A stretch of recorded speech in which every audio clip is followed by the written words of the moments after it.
On ne fait jamais la paix avec ses amis.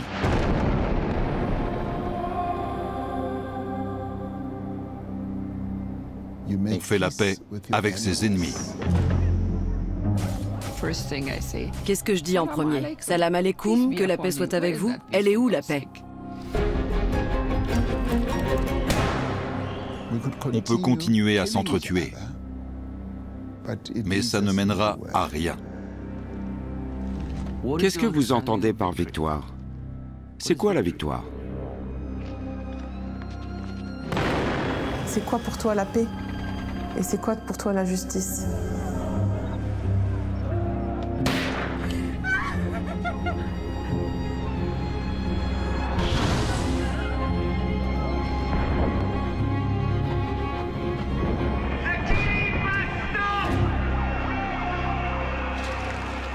Construire la paix n'est pas facile. C'est difficile. Mais surtout, c'est un choix.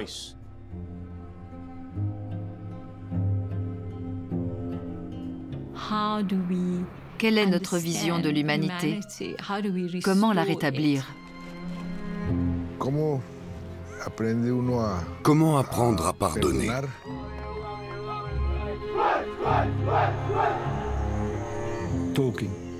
Parler, dialoguer, négocier, avancer, reculer, reprendre les échanges.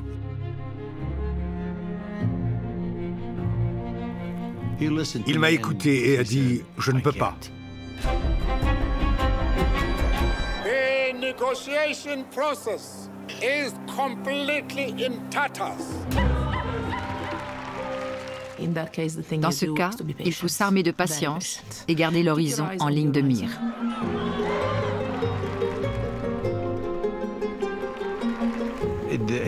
Pour savoir si ça va marcher, il faut essayer.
On avait fait des pieds et des mains pour installer une antenne et ne pas rater le discours présidentiel.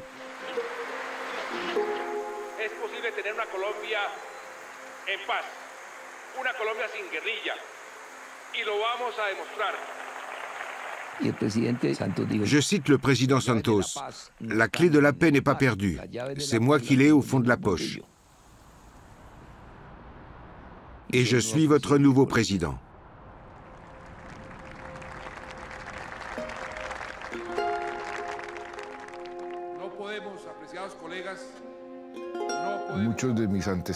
Bon nombre de mes prédécesseurs, voire tous, ont voulu négocier avec les FARC.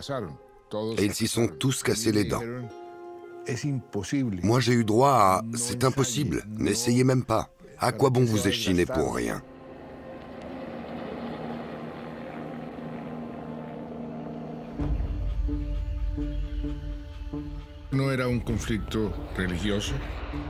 Il ne s'agissait pas d'un conflit religieux ni territorial. Il s'agissait d'un conflit dont l'origine, éminemment politique, s'inscrivait au cœur de la guerre froide.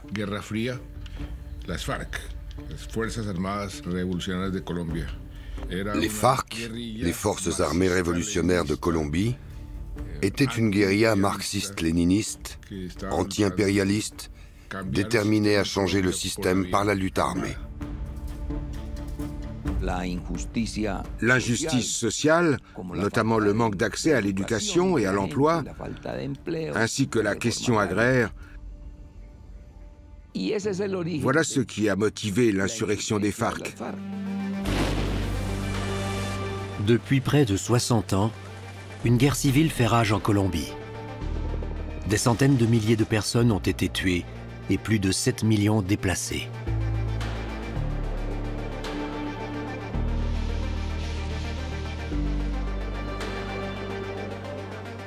Tous les acteurs de ce conflit sont accusés de graves violations des droits humains.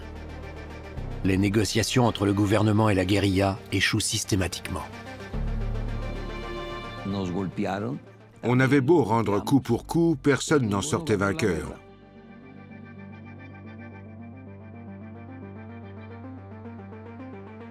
C'est le lot de toutes les guerres. Sauf qu'on ne peut pas passer sa vie les armes à la main. La guerre ne doit pas durer indéfiniment. Il faut chercher une solution politique.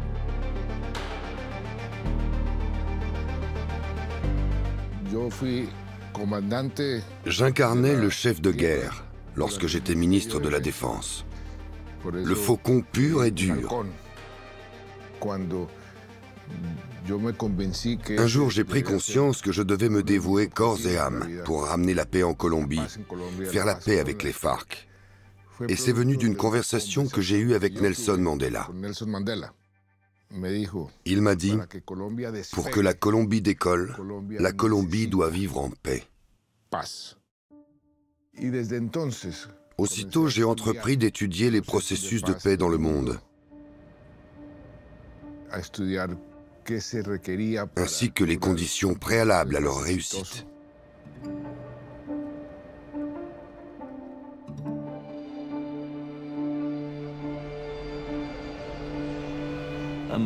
Je crois dur comme fer à l'idée que la paix est un processus. Bâtir la paix, c'est comme bâtir une maison, à ceci près que tout est en mouvement, que de nombreux éléments sont en suspens et qu'il faut retenir ce qu'on peut parce que c'est un phénomène dynamique. On pose les fondations, on s'assure de leur solidité et on construit par-dessus. Les choses n'arrivent pas d'elles-mêmes, elles se produisent parce que des gens ont une vision.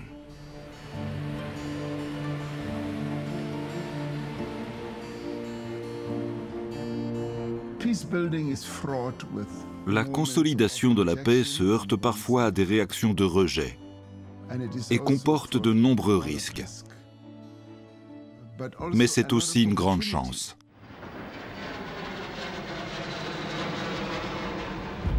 Dans les années 80, l'Afrique du Sud est profondément divisée par le système de l'apartheid. Depuis des décennies, la minorité blanche opprime la majorité noire. Les personnes qui se rebellent sont emprisonnées, torturées ou assassinées.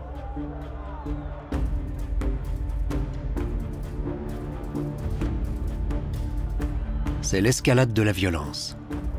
Une solution pacifique paraît inconcevable.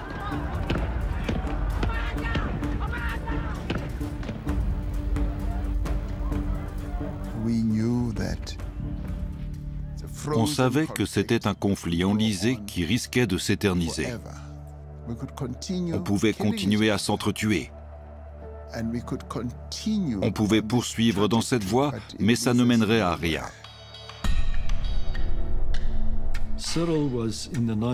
Cyril a fondé le syndicat national des mineurs dans les années 1980. En 1987, il a lancé la plus grande grève jamais organisée dans les mines d'or d'Afrique du Sud. À l'époque, j'étais ministre adjoint de la police, donc je savais très bien qui était Cyril Ramaphosa. Environ un an plus tard, je traversais l'aéroport de Londres Heathrow et tout à coup je l'ai aperçu. On s'est reconnus en même temps et on s'est serré la main. C'était la première fois que ça arrivait et je me souviens qu'on a dit tous les deux « il faut qu'on se parle ».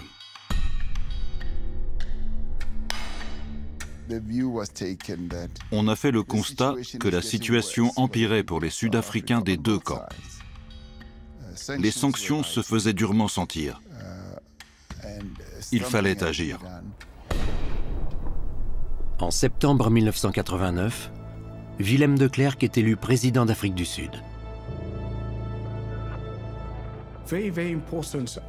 Il est très important d'avoir dans chaque camp des leaders qui ont une vision en tête. Pour nous, de Klerk était une figure majeure de l'apartheid. Quelqu'un qui devait être poursuivi pour crimes contre l'humanité. Mais avec le recul, il faut reconnaître qu'il a été courageux à sa manière.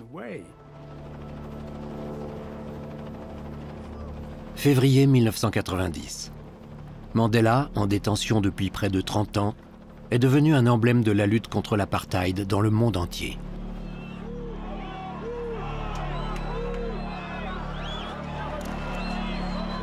Sa sortie de prison a suscité un énorme enthousiasme, mais aussi une certaine inquiétude. Il était interdit d'avoir un portrait de lui. La police m'a tabassé parce que je portais un dessin à son effigie dans le dos. On ne savait pas qui il était vraiment. On était dans l'incertitude. There's Mr. Mandela, Mr. Nelson Mandela, a free man taking his first steps into a new South Africa.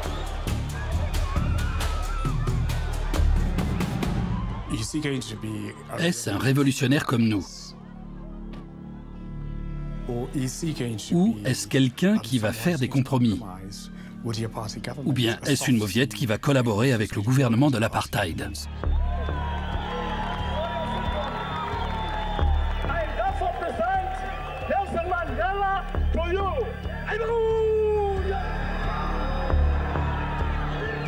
Qu'est-ce qu'il va dire?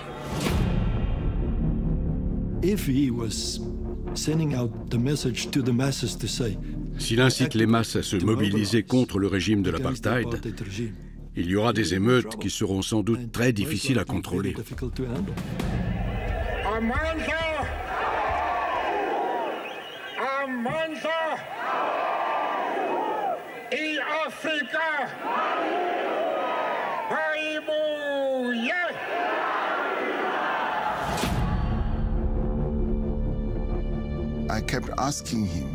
Je lui demandais sans cesse, ces gens t'ont pris 27 ans de ta vie et tu n'as aucune rancune contre eux?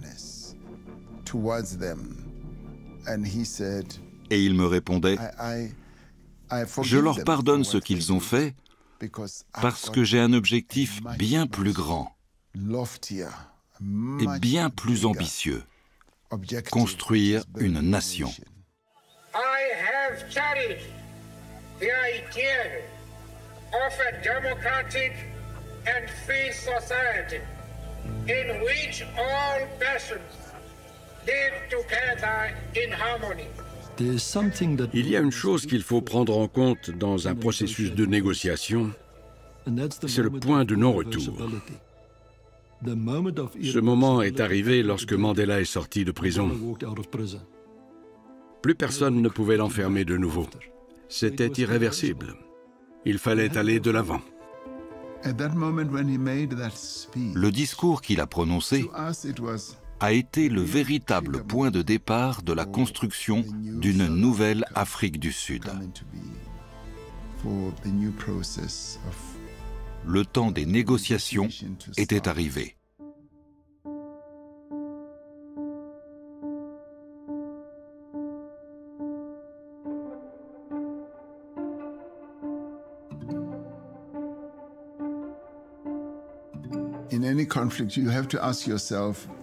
Chaque fois qu'il y a un conflit, il faut se demander comment on compte y mettre fin.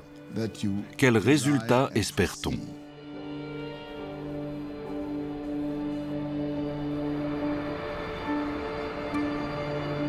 Quel est le calcul stratégique des partis?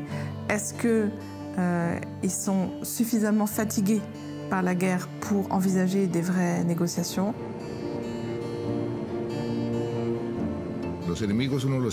L'ennemi, vous ne l'éradiquez pas, vous en triomphez.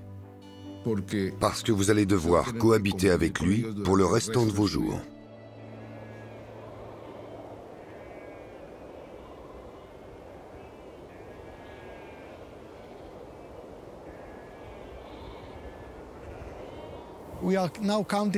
Ça fait presque 100 ans que le sang coule dans le conflit israélo-palestinien.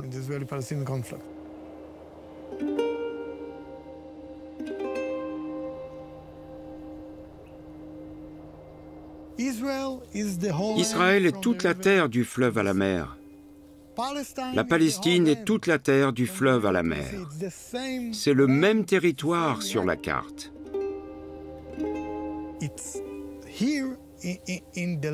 Nous nous sommes mutuellement traumatisés. Et pour le moment, malheureusement, nous ne sommes pas capables de prendre nos responsabilités. Nous nous posons en victime. Nous sommes les champions mondiaux de la victimisation. Vraiment.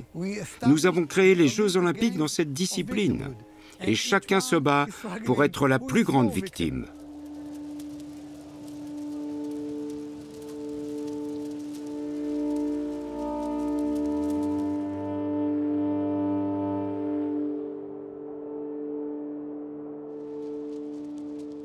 Le 7 octobre au matin, les Israéliens se sont réveillés et ils ont découvert que des combattants du Hamas tuaient des gens dans leur chambre à coucher.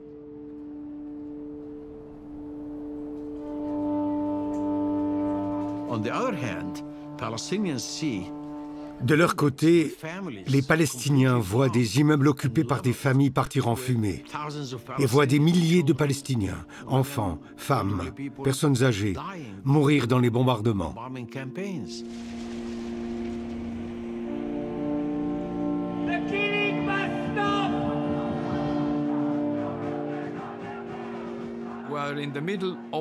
Nous sommes au cœur de la guerre la plus longue de l'histoire d'Israël,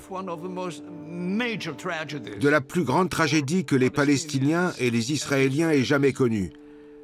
Et pourtant, il n'y a pas de vision politique. Rien, zéro.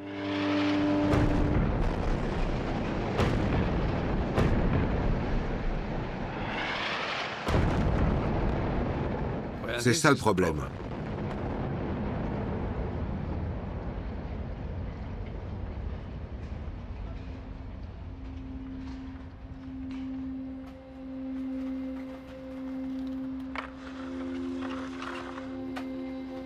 Qu'est-ce qu'Israël?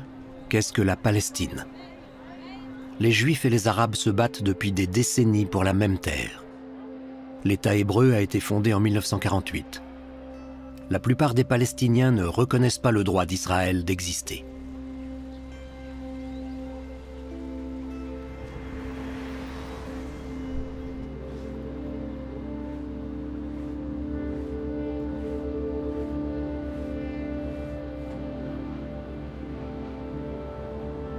En 1967, durant la guerre des 6 jours qui oppose Israël à ses voisins directs, la bande de Gaza et la Cisjordanie sont occupées.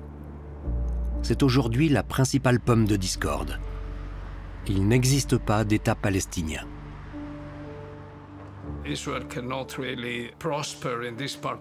Israël ne pourra pas prospérer dans cette partie du monde sans aboutir à un accord avec les Palestiniens. Les deux pays sont reliés entre eux comme des vases communicants. Il n'y aura pas de sécurité en Israël tant que la tragédie palestinienne ne sera pas résolue. Je m'appelle Shlomo Ben-Ami. Je suis historien. Un historien qui est passé à la politique. Et à ce titre, j'ai été très impliqué dans le conflit israélo-palestinien. Dans les montagnes du Maryland se trouve Camp David, lieu de villégiature des présidents américains. C'est ici qu'en 1978, Jimmy Carter parvient à rassembler les deux ennemis jurés, Israël et l'Égypte, autour d'un traité de paix qui tient toujours aujourd'hui. Un exemple à suivre pour Israël et la Palestine?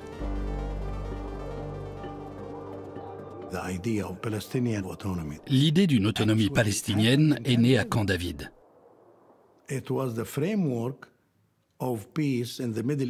Elle découle du traité de paix au Proche-Orient qui a été conclu entre Menachem Begin, Anwar el-Sadat et Jimmy Carter.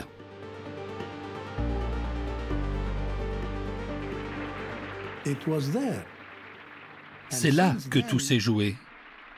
Et depuis, chaque initiative est une version majorée ou minorée de Camp David.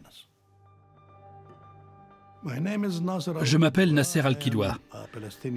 Je suis un homme politique palestinien et j'ai été ministre des Affaires étrangères. En 1988, l'Organisation de libération de la Palestine, l'OLP, proclame un État palestinien indépendant. Il n'y a pas de mouvement national palestinien moderne sans Arafat. Il a été d'une importance capitale. Nous avions les territoires occupés, mais lui, il avait le pouvoir de donner une double légitimité à Israël. La légitimité politique et, plus important encore, la légitimité morale. Yitzhak Rabin l'a compris immédiatement. Le Premier ministre Rabin a pu démontrer qu'il était fiable et qu'il tenait ses promesses. Il posait toujours clairement certaines conditions à la partie adverse. Mais en même temps, il inspirait une grande confiance. Après des négociations secrètes, Israël et l'OLP se reconnaissent mutuellement dans le cadre des accords d'Oslo de 1993. Partout dans le monde, on espère le début d'un processus de paix. Franchement, j'étais sidéré. Je n'aurais jamais pensé voir un jour un Premier ministre israélien et le chef de l'OLP se serrer la main à la Maison-Blanche. Oubliez l'accord et le texte. C'était ça la véritable avancée. Mais est-ce que ça allait déboucher sur quelque chose de vraiment concret? La question était ouverte. En 1994, Yitzhak Rabin et Yasser Arafat obtiennent le prix Nobel de la paix pour les accords d'Oslo.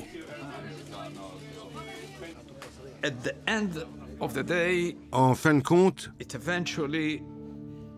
tout dépend de la capacité du leader à opérer un changement dans sa tête.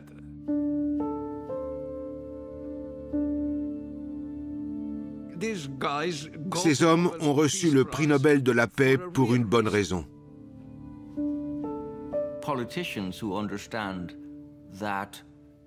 Les responsables politiques qui comprennent que pour faire la paix, ils doivent s'éloigner de leur programme électoral, prennent le risque de passer pour des traîtres. Pas seulement ça, certains perdent la vie. Ils peuvent mourir, absolument. Auf dem Rathausplatz von Tel Aviv hatten sich 100.000 Menschen versammelt, für die Friedenspolitik Rabins zu demonstrieren. אני רוצה להודות לכל אחת ואחד מכם שהתייצב כאן כנגד האלימות ובעד השלום. Madame, Monsieur, bonsoir. Le Premier ministre israélien Yitzhak Rabin a été assassiné ce soir à Tel Aviv. Der Ministerpräsident ist gestern Abend von einem fanatischen jungen Juden tödlich verletzt worden. Die Sorge um den Friedensprozess im Nahen Osten bestimmte weltweit die Reaktionen auf die Ermordung Rabins. I am very sad and very shocked.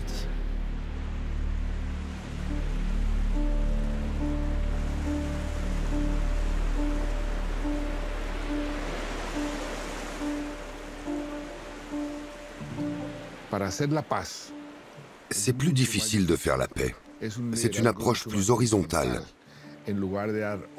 Au lieu de donner des ordres, vous devez convaincre, éduquer. Cela demande du temps, de la patience, du savoir-faire. Un vrai casse-tête. Et cela demande également d'avoir le courage de prendre des décisions impopulaires.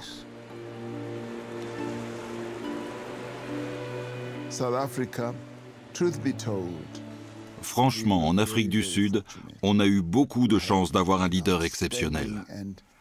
Un immense homme d'État et une figure emblématique comme Nelson Mandela.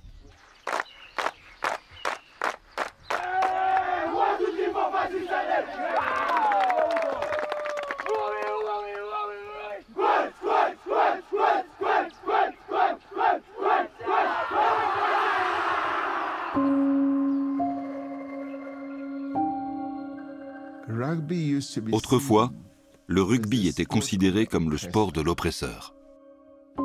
Les Blancs, les Afrikaners, pensaient que ce sport leur appartenait. Les Noirs n'avaient pas d'affinité avec le rugby.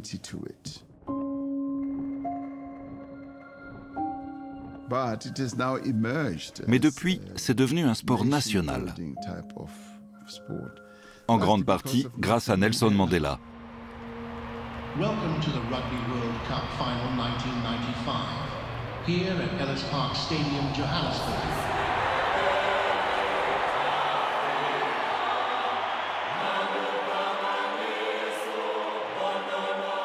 Mandela est un homme de symbole. On a besoin de personnalités comme lui dans le cas de conflits profondément enracinés. Des leaders dotés d'une grande maturité qui pensent aux intérêts de tous et pas seulement à ceux de leur propre communauté.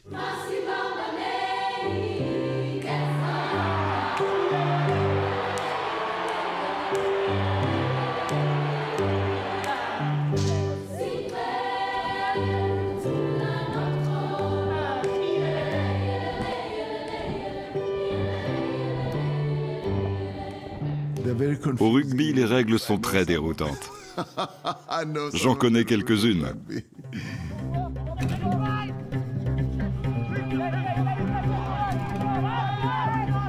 Avoir un projet commun fait aussi partie du processus de paix.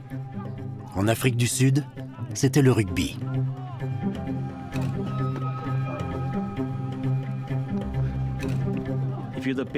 Quand on est le meilleur joueur à un poste, on doit jouer, qu'on soit noir, blanc ou autre. La feuille de match n'indique pas la couleur de peau de celui qui a marqué l'essai. Ce qui compte, c'est que l'équipe gagne.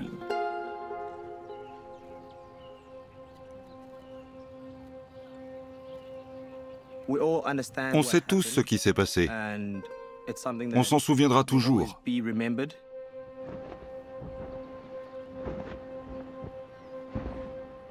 C'est un moment charnière dans l'histoire de notre pays. On essaye de regarder en avant et pas en arrière, parce que plus on s'accroche au passé, plus on reste bloqué.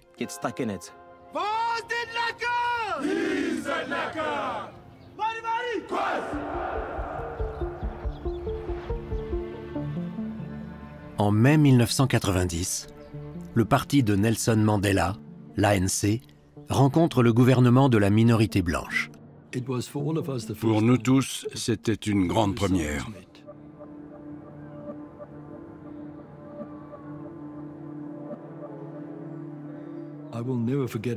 Je ressens toujours l'émotion de ce moment.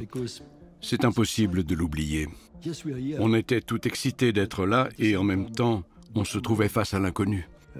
Qui allions-nous rencontrer? Et je percevais la même chose de leur côté. Nelson Mandela a dit « aidez-les » et même « liez-vous d'amitié avec eux ». En définitive, on ne fait jamais confiance à 100%. Qu'est-ce qui allait se passer? On était dans une situation nouvelle, sans même avoir convenu qu'on allait négocier. Il y avait encore du chemin à faire, ce qui générait beaucoup d'incertitudes.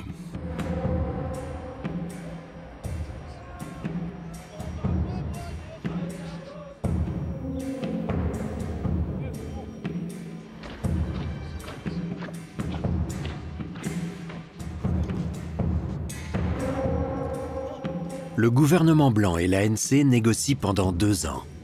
En parallèle, la violence explose dans le pays. We want our land, and we will never allow them to take it from us. Il était évident que M. de Klerk ne contrôlait pas les extrémistes de droite qui s'opposaient à toute forme de négociation.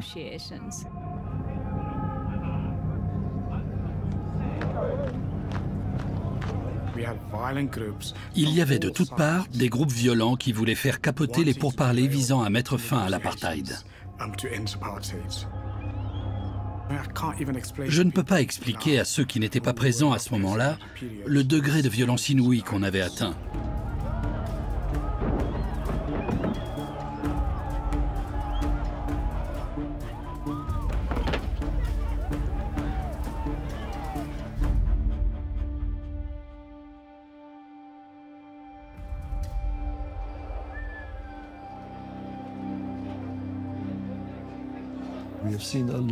Beaucoup de gens ont perdu la vie.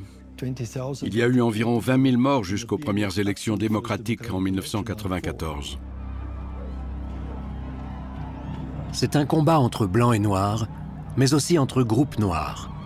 En juin 1992, des dizaines de Noirs sont tués lors d'un massacre.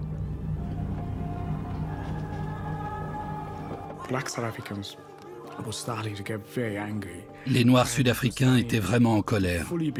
Et ils commençaient à croire que les Blancs n'avaient pas de bonnes intentions. De Klerk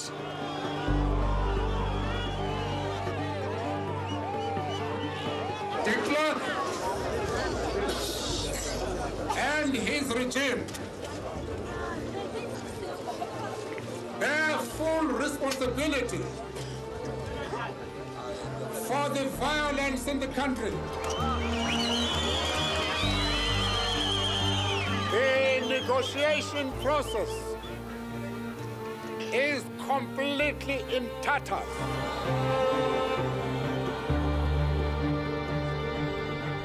À l'été 1992, l'ANC suspend les pourparlers avec le gouvernement.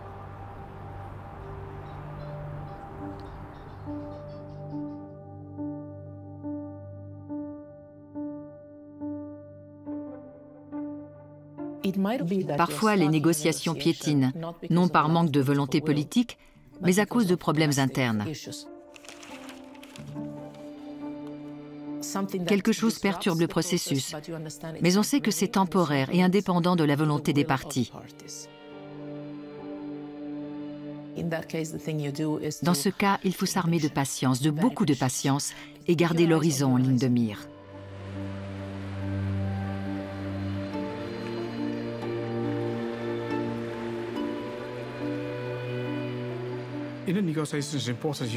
Quand les discussions sont dans l'impasse, c'est important de faire une pause pour que les deux parties prennent le temps de revoir leur position.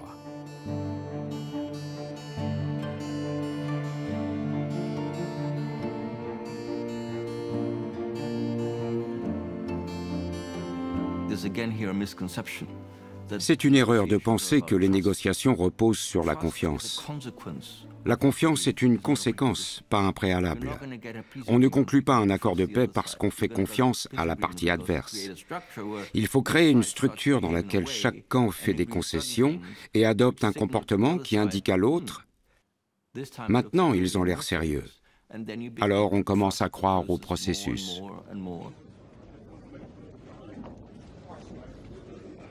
We believe this is, in connection with negotiations, a so-called crisis. Rolf Meyer a été choqué quand on a annoncé qu'on arrêtait les pourparlers. Il a demandé ce qui se passait. Quelques minutes plus tard, je l'ai appelé pour savoir quand on pouvait discuter. Officiellement, on avait tout arrêté. Mais Nelson Mandela savait que les négociations étaient le seul moyen de faire avancer les choses. Il a donc cherché à utiliser notre colère et notre déception comme effet de levier.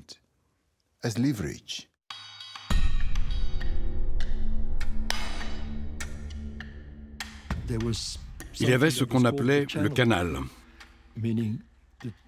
C'était le mode de communication entre Cyril et moi. Dans les moments difficiles ou les situations de blocage, il se tournait vers nous deux. Aidez-nous, trouvez une solution.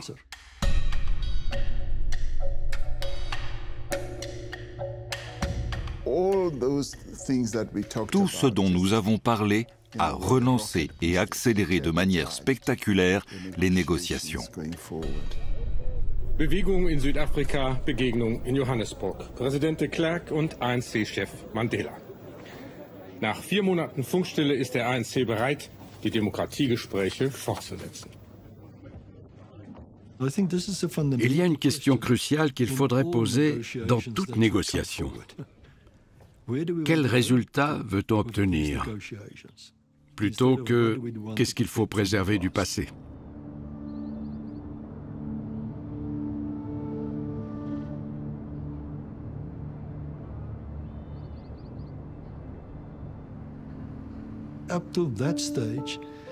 Jusque-là, les Blancs tentaient de garder le pouvoir. La minorité blanche réclamait des droits de veto.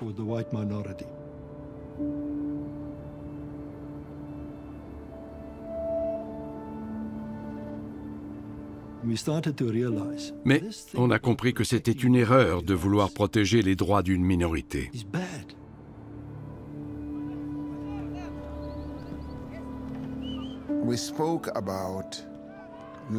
On a cherché avant tout à réorienter les discussions. Cela a abouti à un document qu'on a appelé le Mémorandum d'entente. Ce texte a propulsé les négociations à un autre niveau. Le levier actionné par Nelson Mandela avait fonctionné.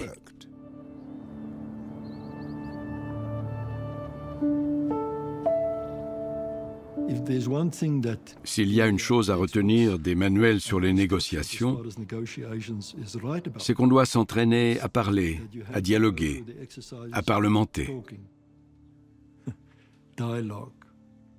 On avance, on recule, puis on reprend les échanges.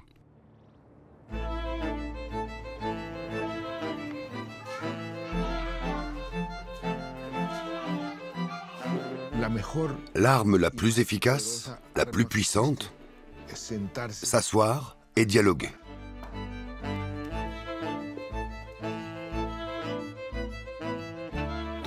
Le dialogue est le début de la confiance.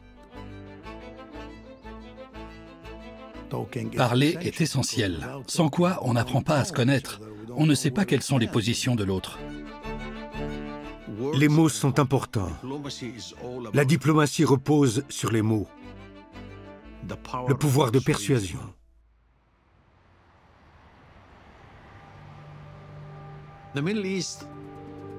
Le conflit au Proche-Orient a toujours été considéré comme le conflit de tous les temps.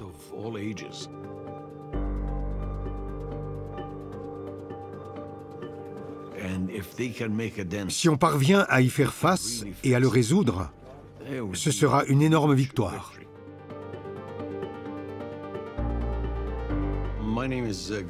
Je m'appelle Gamal Elal. J'ai travaillé pour le gouvernement américain au début des années 90. J'ai été l'interprète en chef du président Clinton et j'ai ensuite intégré son équipe de conseillers.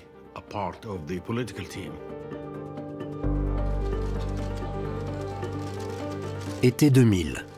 Retour à Camp David, cette fois avec Ehud Barak, Premier ministre israélien, et Yasser Arafat, leader des Palestiniens. Une chance de faire la paix?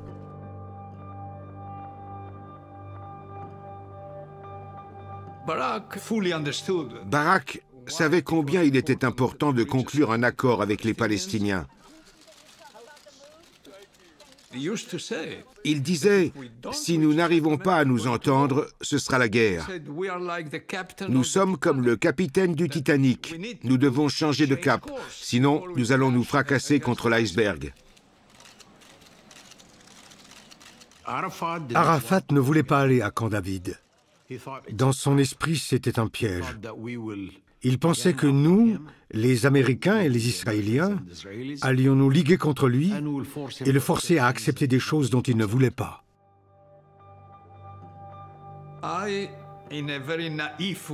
Je croyais très naïvement qu'on pouvait trouver un accord. J'avais l'impression que c'était possible.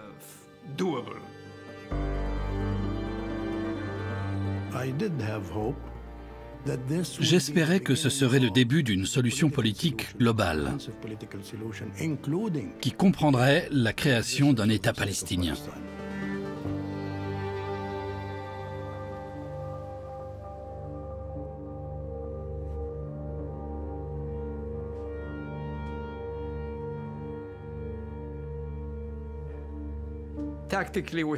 Sur le plan tactique, on s'est complètement trompé. On n'avait pas une vision claire de l'objectif qu'on voulait atteindre. Donc, Clinton devait deviner quelle était la ligne rouge des Israéliens.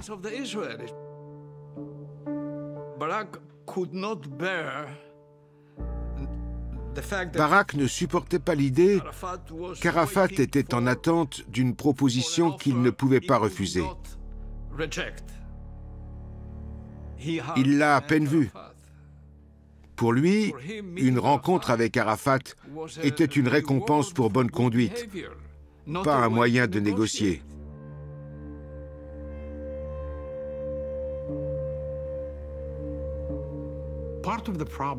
L'un des problèmes avec les médiateurs américains, c'était que chaque camp savait qu'il ne pourrait pas obtenir tout ce qu'il voulait de l'autre. Alors il renvoyait la balle aux Américains pour qu'ils y pourvoient. Le président Clinton s'est souvent mis en colère au cours des pourparlers. Son visage devenait tout rouge et il utilisait un langage très fleuri.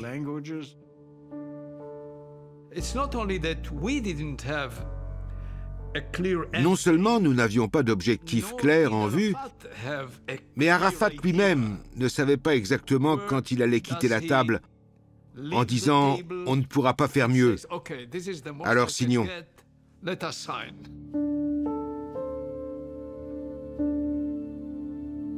Il est question de frontières, de colonies juives, du retour des Palestiniens et du statut de Jérusalem.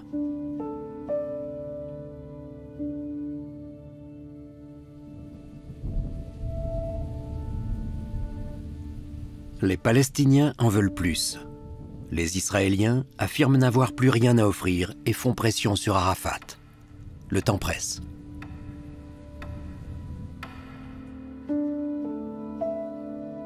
Le président Clinton m'a demandé de m'asseoir autour d'une table avec Arafat et d'essayer de lui parler, ce que j'ai fait.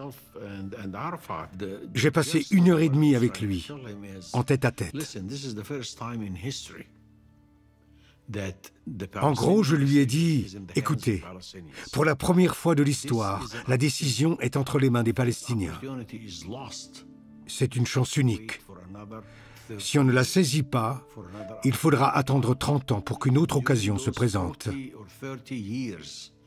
Et dans 30 ou 40 ans, il n'y aura plus de terre à négocier. Alors ne rejetez pas les tentatives d'accord. Il m'a écouté et à la fin, il a dit « Je ne peux pas ».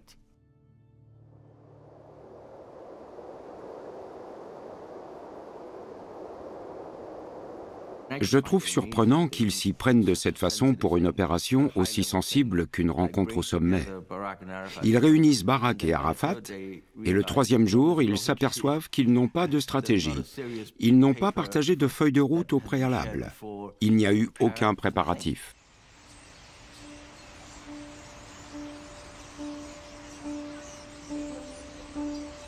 Aider chaque camp à faire accepter l'accord dans son pays est un élément fondamental dans un processus de paix et tout négociateur doit en avoir conscience.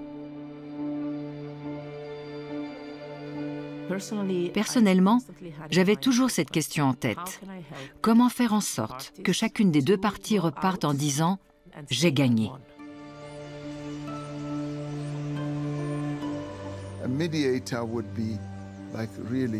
Un médiateur, c'est un peu comme l'huile qui graisse les rouages de la machine pour qu'elle continue de fonctionner.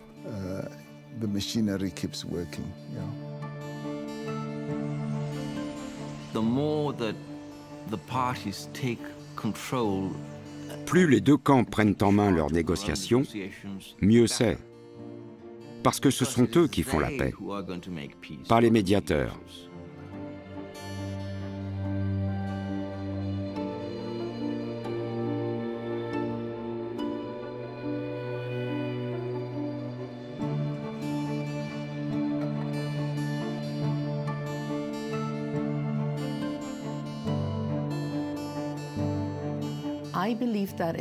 Je pense qu'il vaut mieux que le facilitateur aide les parties à identifier ce qu'il est possible de faire plutôt que ce qui ne se fera jamais. Personne ne devrait s'imaginer que dans une négociation, on obtient tout ce qu'on veut.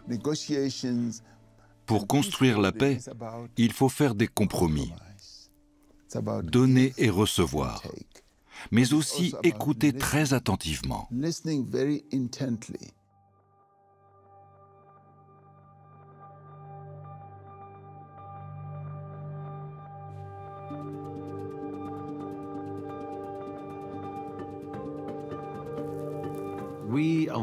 Malheureusement, nous nous sommes dispersés. Au lieu de regarder la forêt dans son ensemble pour mettre au point une stratégie efficace, nous nous sommes focalisés sur les arbres. Autrement dit, nous nous sommes attardés tous les jours sur des problèmes dérisoires.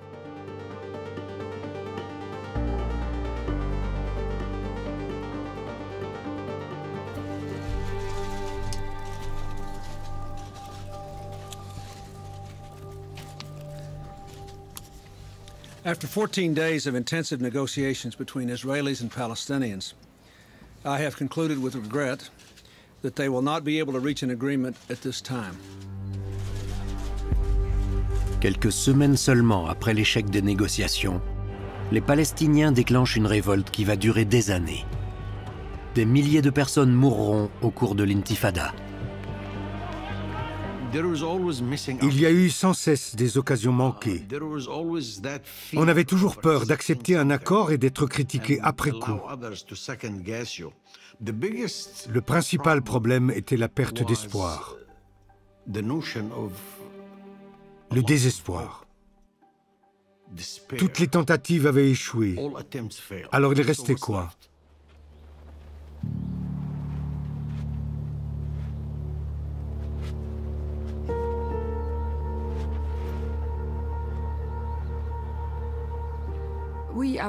Nous, les Afghans, sommes experts dans l'art de rater les occasions. Je m'appelle Fatima Gailani. J'avais une vingtaine d'années quand j'ai commencé mon combat. Aujourd'hui, j'ai plus de 70 ans. Qu'est-ce que je dis en premier? Salam alaikum, que la paix soit avec vous. Elle est où la paix, bon sang?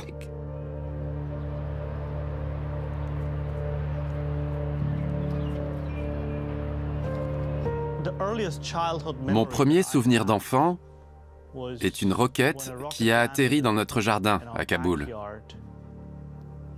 Je devais avoir 5 ans.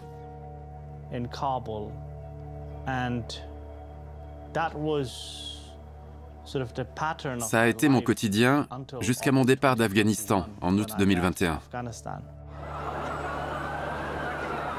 Good afternoon.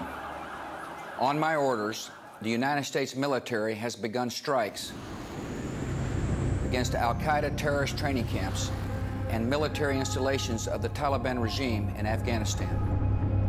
The Taliban will pay a price.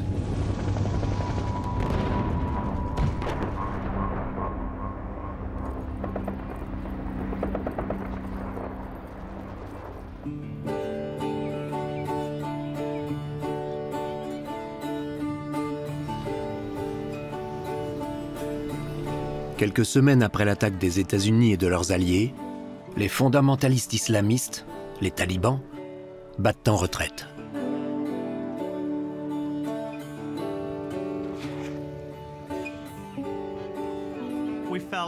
On se sentait libérés. J'étais adolescent et je pensais que c'était un nouvel Afghanistan. Pour la première fois, on ressentait cette énergie. On avait des ailes, on pouvait voler.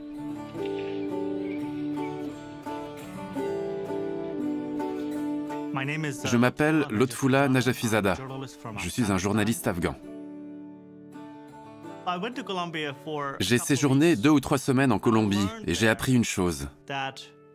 Faire la paix, c'est difficile. Mais surtout, c'est un choix.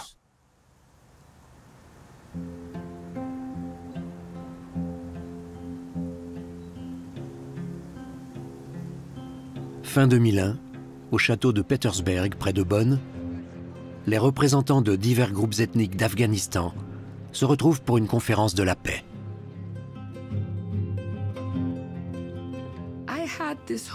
J'espérais que le monde aurait assez de discernement pour réunir tous les Afghans à Bonn.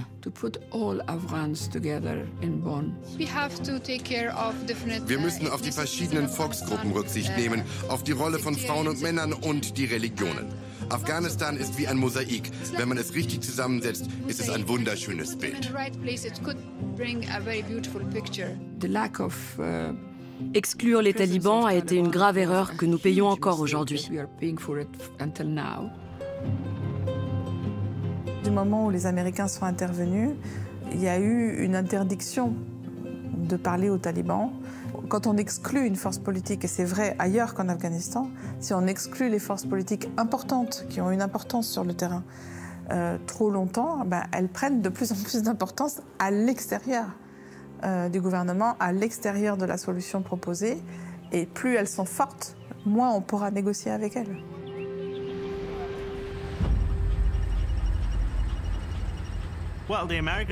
L'invasion américaine a apporté la paix à de nombreux Afghans.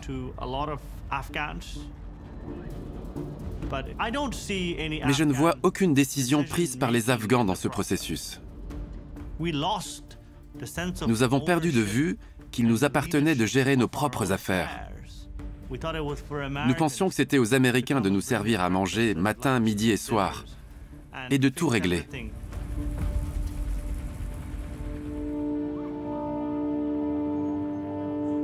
Pendant 20 ans, des troupes alliées stationnent en Afghanistan sous le commandement des États-Unis.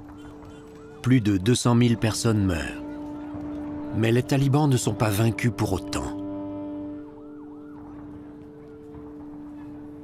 Chaque fois qu'une occasion se présentait pour arranger les choses en Afghanistan, on passait à côté. Le gouvernement Obama y a consacré énormément de temps. Et lorsque les talibans ont fait signe qu'ils étaient prêts à négocier, les généraux ont dit « Non, non, non, on attend. Il suffit de frapper plus fort. » Il était évident que ça ne marcherait pas. Ils ont laissé passer leur chance. Depuis 1945, il n'y a pratiquement pas eu un jour sans guerre dans le monde. Les enjeux portent sur le pouvoir, la religion, la terre et les matières premières. Il s'agit bien souvent de divisions internes. En cas de conflit, les belligérants doivent se poser une question essentielle. Est-ce que nous voulons nous battre jusqu'au jugement dernier? Jusqu'à ce que l'un soit le vaincu et l'autre le vainqueur? Toutes ces analogies avec la Seconde Guerre mondiale sont dangereuses. Par bien des points, elles restent l'exception, pas la règle. Les défaites totales sont extrêmement rares.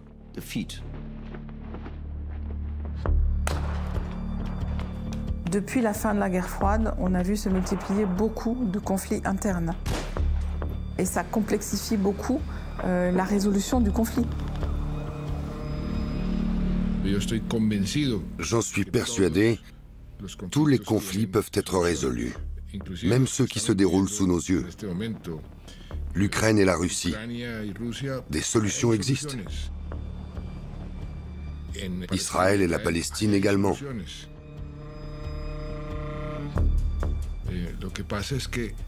Hélas, la vision court-termiste, les égos, la tentation de s'accrocher au pouvoir constituent autant d'obstacles à l'émergence de ces solutions.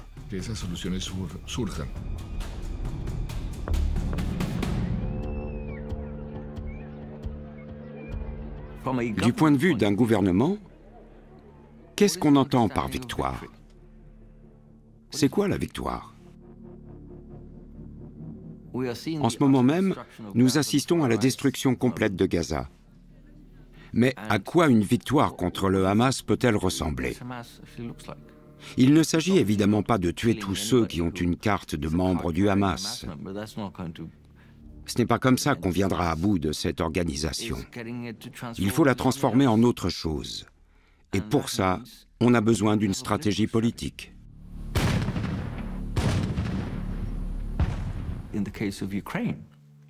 Dans le cas de l'Ukraine, une fois qu'on estimera avoir un plan, des canaux de communication et un minimum de structure, alors on pourra commencer à redéfinir la victoire.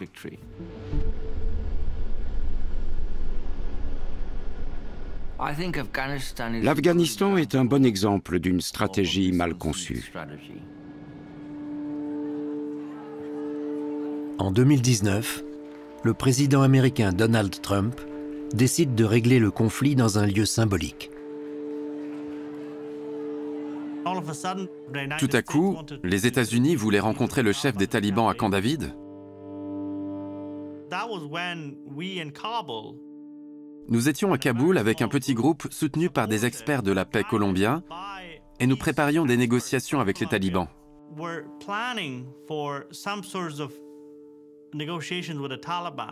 Et c'est justement à ce moment-là que les États-Unis ont décidé de mener des discussions avec eux à Camp David. Ça a définitivement enterré tous les processus à long terme.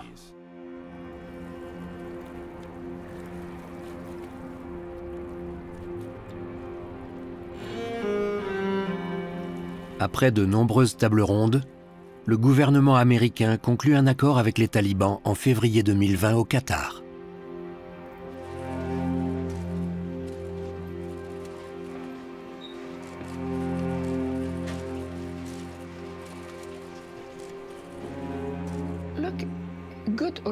Est-ce bien ou mal? Ce n'est pas à nous d'en juger. Si les Américains veulent se retirer, ils le feront. Le plus important, c'est la façon dont ils comptent s'y prendre. Les États-Unis ont conclu ce qui est sans doute, à mon sens, le pire accord de leur histoire. L'accord de Doha signé en février 2020, qui prévoit le retrait de leurs troupes. Personne n'était impliqué au sein de la population afghane. Pas plus qu'au Parlement. Personne. Mais ensuite, nous avons eu une toute petite chance d'obtenir des avancées dans les pourparlers de paix entre les talibans et les représentants du peuple afghan, ceux du gouvernement et les simples citoyens.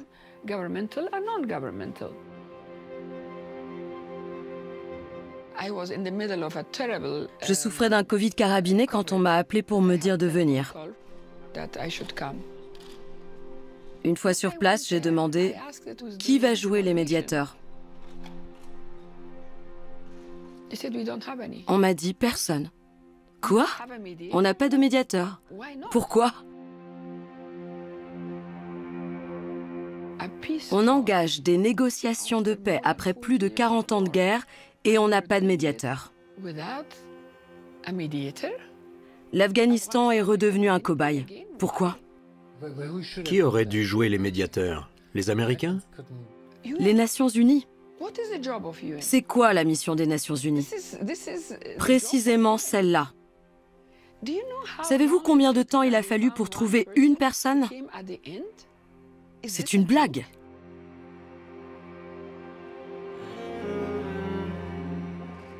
Et les talibans? Ils savaient que les Américains se retiraient. Ils savaient que tous les matins, une nouvelle zone tombait entre leurs mains. Ils savaient qu'ils devenaient plus forts. Alors ils se sont dit, pourquoi discuter? On a déjà tout. En 2021, Joe Biden annonce officiellement le retrait des troupes américaines. It's time to end America's longest war. It's time for American troops to come home. Les États-Unis pensaient qu'en partant, ils rétabliraient peut-être la paix.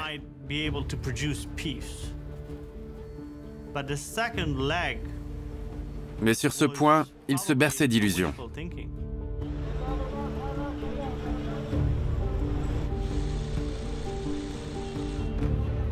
À l'été 2021, les talibans reviennent à Kaboul.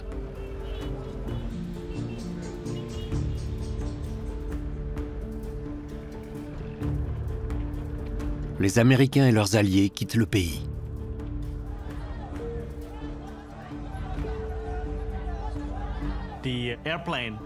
L'avion a été le moment de Kaboul.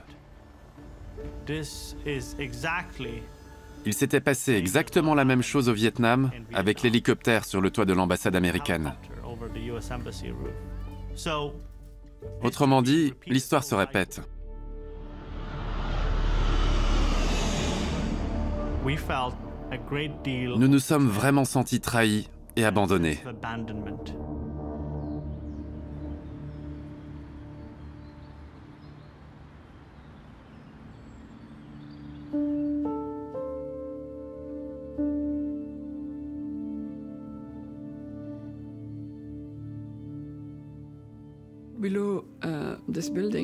En bas de cet immeuble, il y a un tailleur afghan qui vient justement de rentrer du mariage de son frère.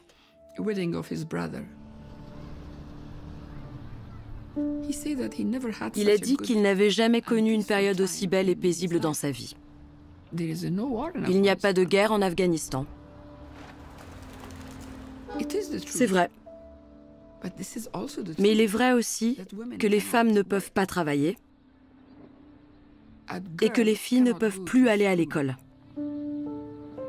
C'est le seul pays sur Terre où il se passe ce genre de choses. Donc pour moi, l'absence de guerre n'est pas synonyme de paix.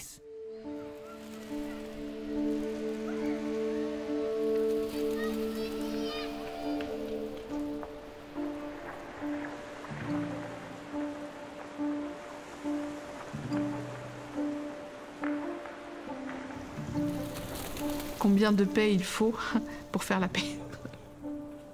Est-ce qu'on va se contenter en fait de paix imparfaite? La paix est un sandwich. Ça signifie qu'il faut agir dans les deux sens, du haut vers le bas et du bas vers le haut.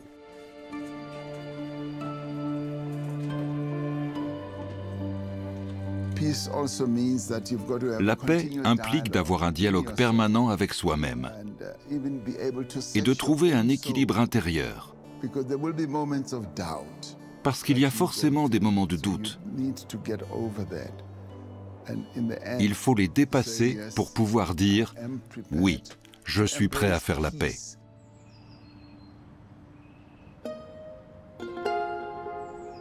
En Colombie, la guerre civile fait toujours rage lorsque les négociations s'ouvrent en octobre 2012.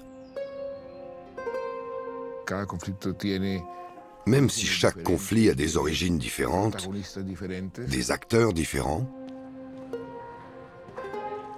deux règles d'or s'appliquent malgré tout.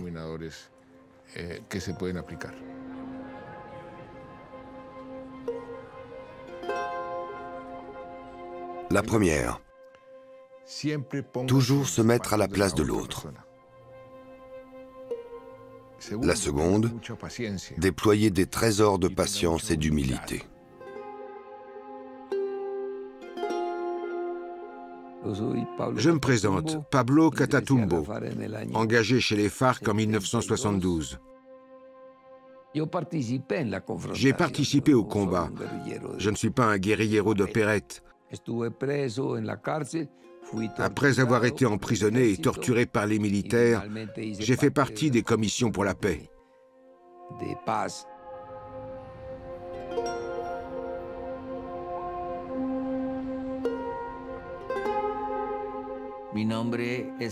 Je m'appelle Sergio Jaramillo, ancien haut-commissaire pour la paix en Colombie. Négocier ne se limite pas à discuter autour d'une table, loin de là. Seule une stratégie globale garantit la réussite des pourparlers.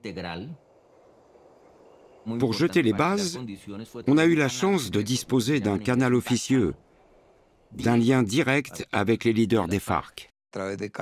Tout sur papier, rien par Internet ni par téléphone, jamais.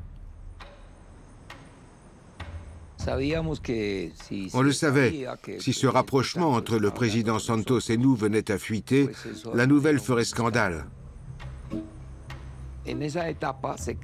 Cette phase secrète a permis d'élaborer le programme.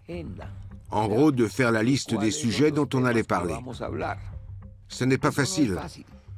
C'est le résultat de longues tractations.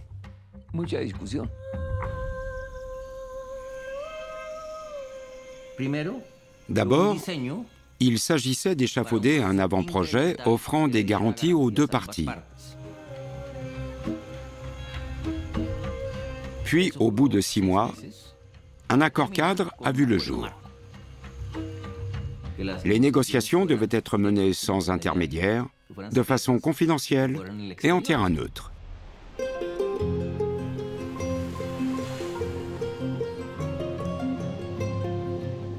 En novembre 2012, les représentants du gouvernement et de la guérilla se rencontrent par l'entremise de Cuba et de la Norvège à La Havane, le seul lieu sur lequel les deux parties ont pu se mettre d'accord. En Colombie, la guerre se poursuit.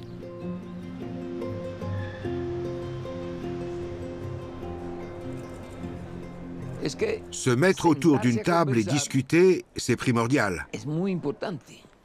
Et bien sûr, écouter l'autre.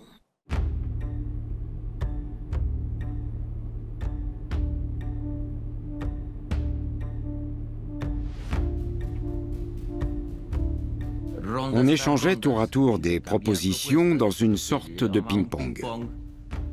Et quand il n'y a plus de grain à moudre, on a rédigé un texte commun.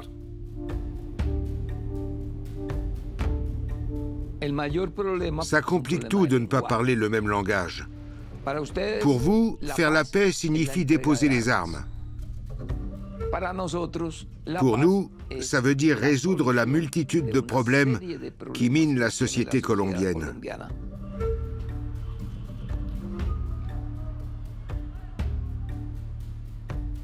L'ambiance était tendue. Mais paradoxalement, des règles tacites de comportement se sont instaurées. À savoir, interagir avec courtoisie et éviter les provocations et les outrances, qui ne peuvent mener qu'à une impasse.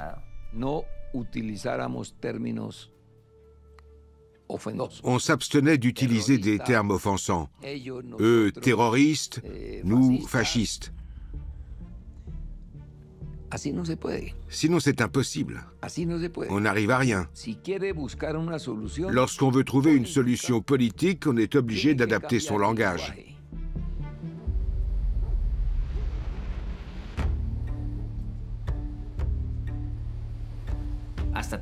On a même pris la décision majeure de ne pas ressasser le passé, de regarder uniquement vers l'avenir, ce qui a forcément modifié nos relations. Mais il y a aussi de quoi devenir fou quand on passe 4 ans avec les mêmes têtes. En fait, les négociations sont souvent bien plus féroces dans son propre camp qu'avec l'ennemi. Mettons-nous d'accord. Non, lui, il veut leur livrer le pays, ce dingue. Non, ce malade s'imagine vaincre les FARC autour d'une table. Et c'est pas ça. Je n'ai toujours pas récupéré. Pour tenir la pression, il faut prendre le temps de respirer.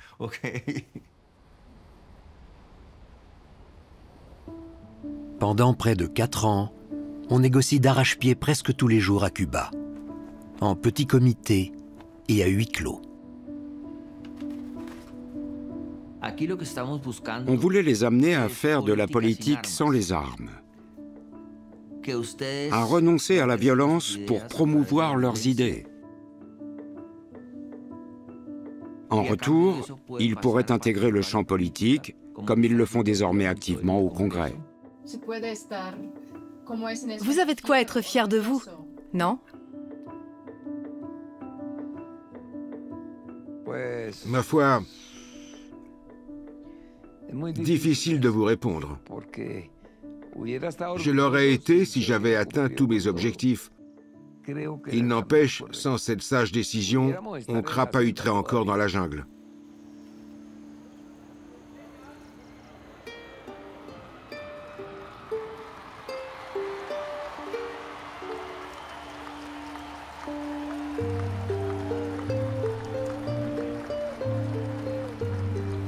En 2016, Après des décennies d'une guerre civile sanglante, le gouvernement colombien et la guérilla font la paix.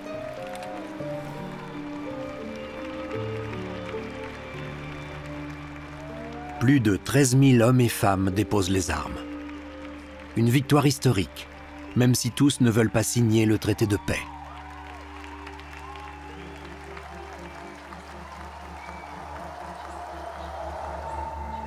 Les dissidents des FARC et les guérilleros de l'armée de libération nationale, le ELN, n'ont toujours pas remis leurs armes et continuent de se battre au cœur de la jungle. Je lance cet appel aux groupes qui poursuivent la lutte armée. Vous croyez que vous allez faire la révolution? Vraiment? Non. Ne vous sacrifiez pas, ça n'en vaut pas la peine.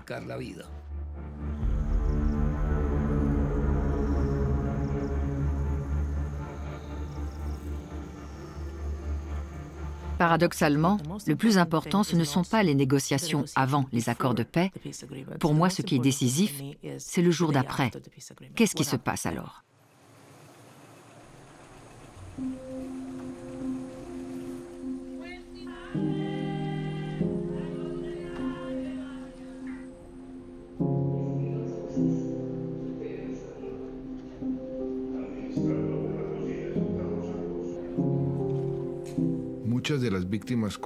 Lorsque j'ai demandé aux victimes combien elles espéraient obtenir en dédommagement, beaucoup m'ont répondu « Je ne veux pas d'argent. L'amour d'une mère, d'une fille, d'un frère, ça n'a pas de prix. »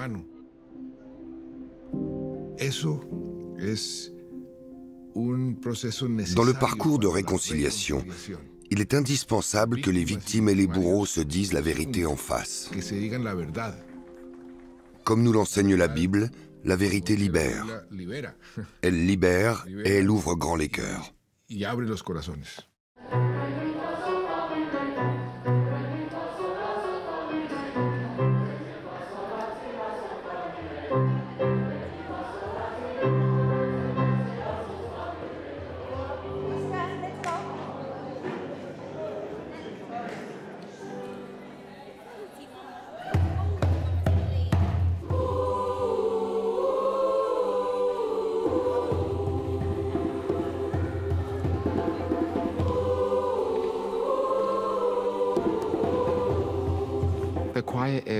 Dans la chorale, il y a plus de 90 chanteurs. On est des lycéens âgés de 14 à 19 ans. C'est un groupe pluriethnique et multiculturel. J'ai des amis blancs, noirs, métis, latinos, asiatiques. Et on chante, c'est tout. Je crois que je ne peux pas dire mieux.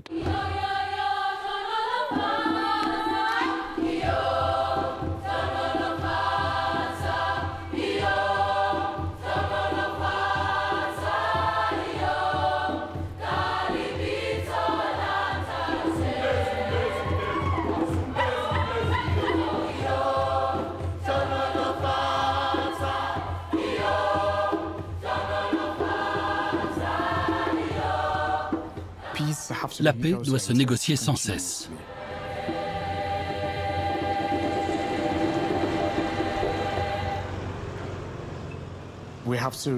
Tout accord de paix est appelé à être réexaminé.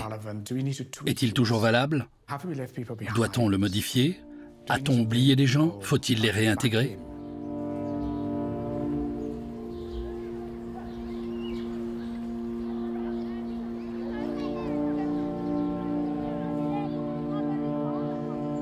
L'apartheid restera encore longtemps ancré dans la mémoire d'une majorité de Sud-Africains. La paix ne se traduit pas nécessairement tout de suite par un pardon. La grande question est de savoir ce qu'on fait des personnes qui ont commis de graves violations des droits humains. En vertu du droit international, il faudrait les sanctionner.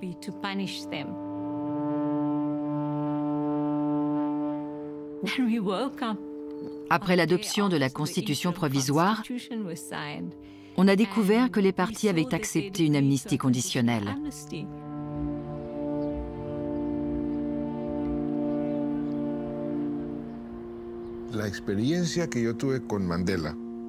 Je n'oublierai jamais le jour où j'ai fait la connaissance de Mandela à Johannesburg. Ce matin-là, dans ma chambre d'hôtel, j'ai allumé la télé et je me suis retrouvé devant une émission surréaliste.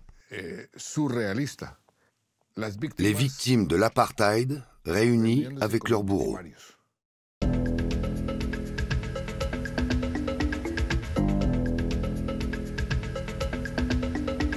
À partir d'avril 1996 et pendant plus de 2 ans, on rend compte chaque semaine du travail de la commission Vérité et Réconciliation dans une émission spéciale de la télévision sud-africaine. La commission Vérité et Réconciliation a permis aux gens de raconter ce qui leur était arrivé. Il ne faut jamais sous-estimer l'importance de parler, mais aussi d'être entendu et reconnu.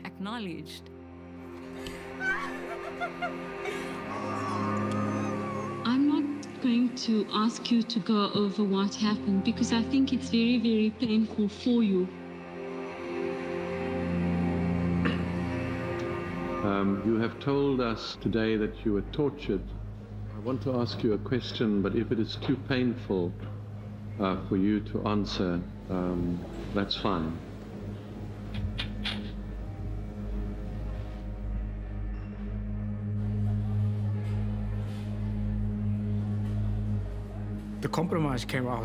Le compromis était le suivant. Celui qui disait la vérité était amnistié.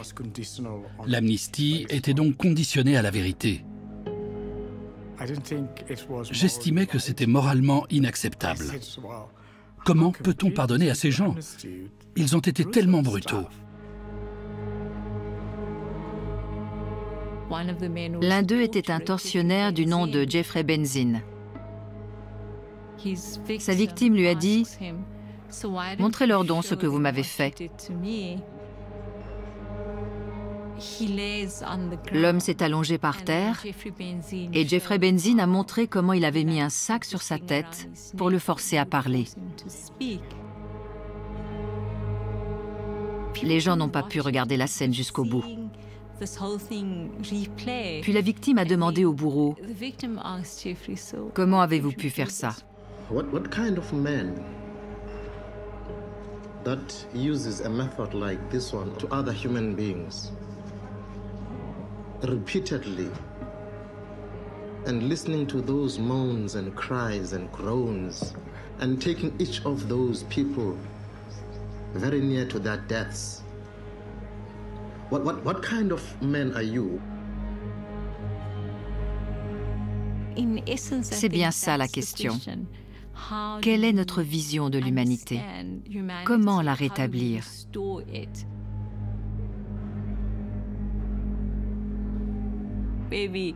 C'est peut-être parce que je suis plus vieille maintenant que la notion de justice me paraît bien plus large.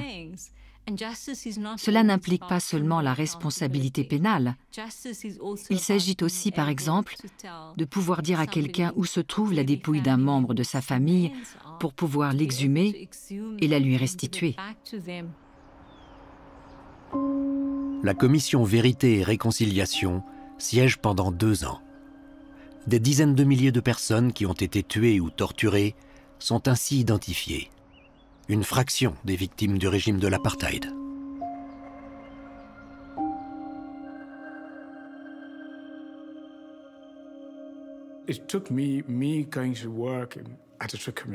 Il a fallu que je travaille à la commission Vérité et Réconciliation pour l'accepter, à contre-cœur. Pour arriver à un accord, on a dû faire des compromis. S'il y avait eu des procès, comme à Nuremberg, est-ce que la vérité aurait éclaté au grand jour?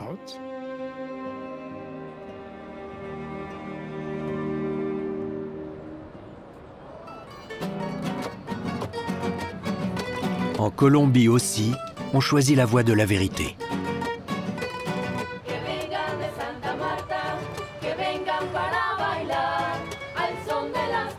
On mise sur les aveux des coupables et l'examen des crimes de tous les acteurs.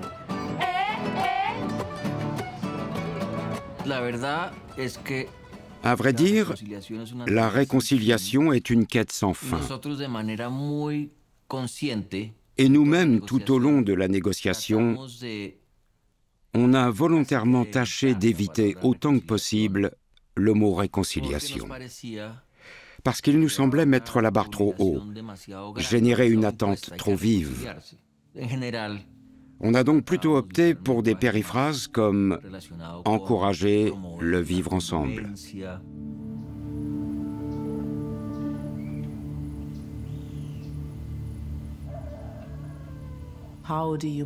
Comment faire en sorte qu'un processus de réconciliation soit économiquement viable? Comment s'assurer que les membres d'une guérilla ou d'une organisation terroriste trouvent une activité professionnelle qui leur permette de tirer un trait sur leur passé de criminel pour mener une vie normale?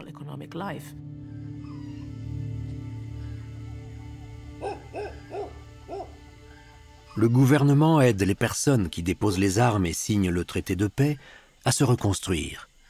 Il leur donne de l'argent et des terres, assure leur sécurité et leur propose une formation. Tierra Grata est l'une des communautés qui œuvre à la réinsertion d'anciens combattants de la guérilla. Quand j'ai rejoint les FARC, j'étais encore une gamine, une adolescente.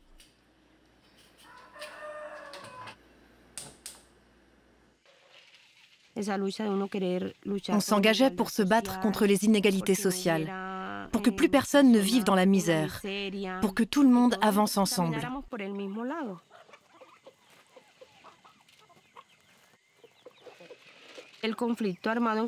Ce conflit armé d'une grande violence a fait énormément de victimes.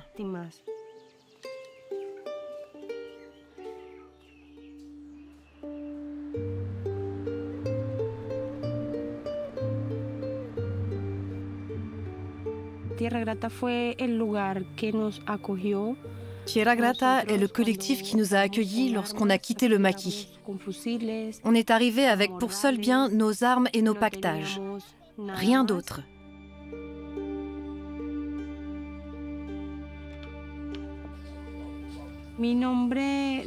À l'état civil, je m'appelle Sirlis Juliet Meriabilla.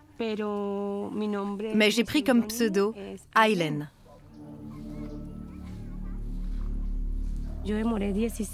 J'ai passé 16 ans dans la guérilla.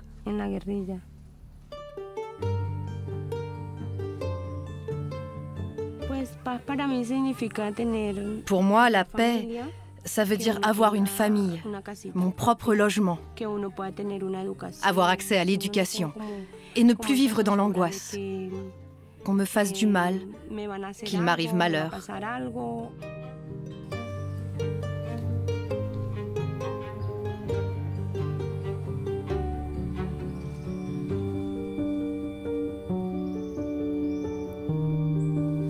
Si Tierra Grata est relativement sûre, dans d'autres régions du pays, de nombreux ex-guérilleros ont été tués par des victimes assoiffées de vengeance ou des groupes dissidents des FARC qui les tiennent pour des traîtres. Une grande partie de l'accord de paix n'a toujours pas été appliquée, par manque d'argent et de programmes de formation. Beaucoup doivent se débrouiller seuls. Derrière tout ce qu'on a réussi à construire ici, il y a l'espoir. L'espoir de voir mes filles grandir, de voir tous les enfants grandir.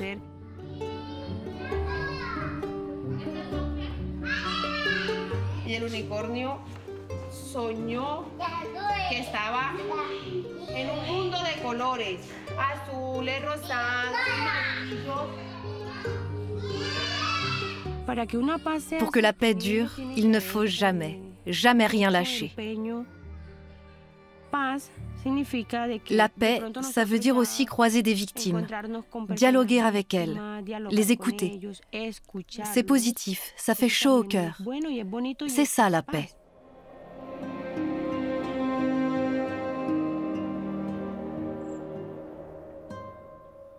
Au Proche-Orient, la paix semble encore bien loin.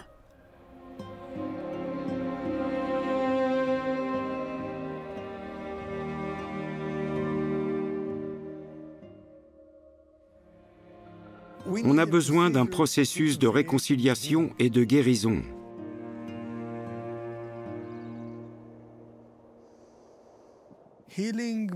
La guérison implique de connaître et de reconnaître l'autre. Et pour ça, il faut commencer par le rencontrer.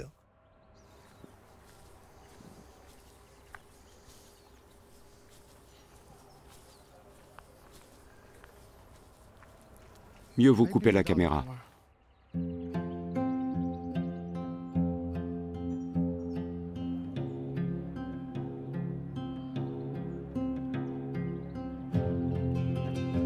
Roots est un lieu de rencontre situé non loin de Jérusalem. Mais depuis le déclenchement de la guerre à Gaza, rares sont ceux qui y viennent encore.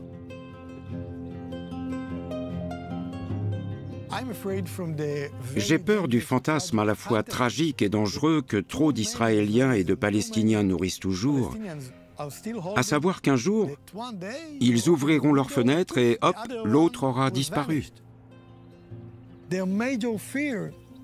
Mais ma plus grande crainte est que la prochaine génération soit confrontée à la même réalité que nous.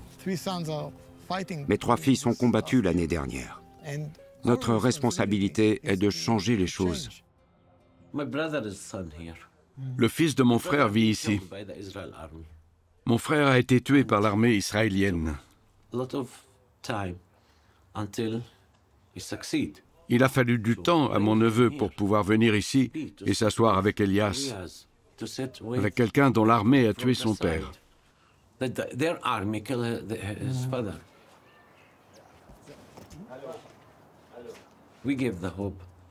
En faisant ce qu'on fait, en étant ensemble, on donne de l'espoir à des milliers de gens.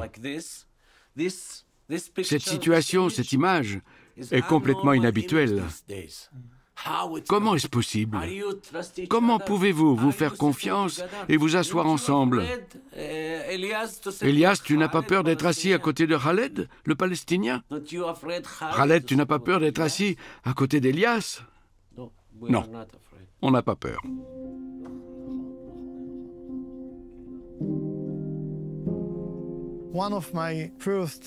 Un de mes premiers amis palestiniens m'a engueulé. Tu oublies que tu as pardonné au peuple allemand. Et avec les Palestiniens, ce n'est pas possible?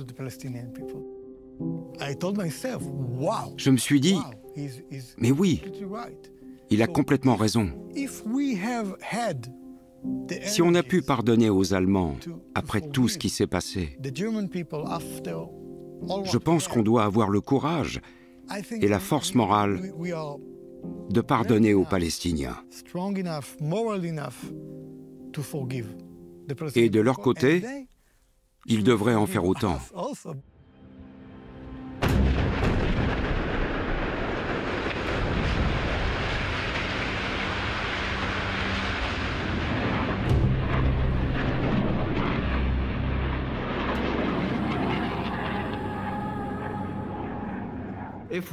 Ce n'est pas parce que notre génération a échoué que nos idées sont mortes. Je dirais aux jeunes, allez-y. Il ne faut pas que notre échec soit un obstacle à votre avenir.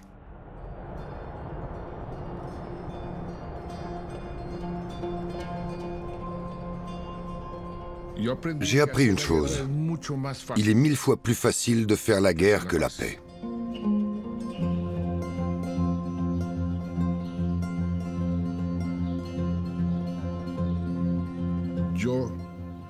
Personnellement, je crois dur comme fer que l'espoir peut déplacer des montagnes.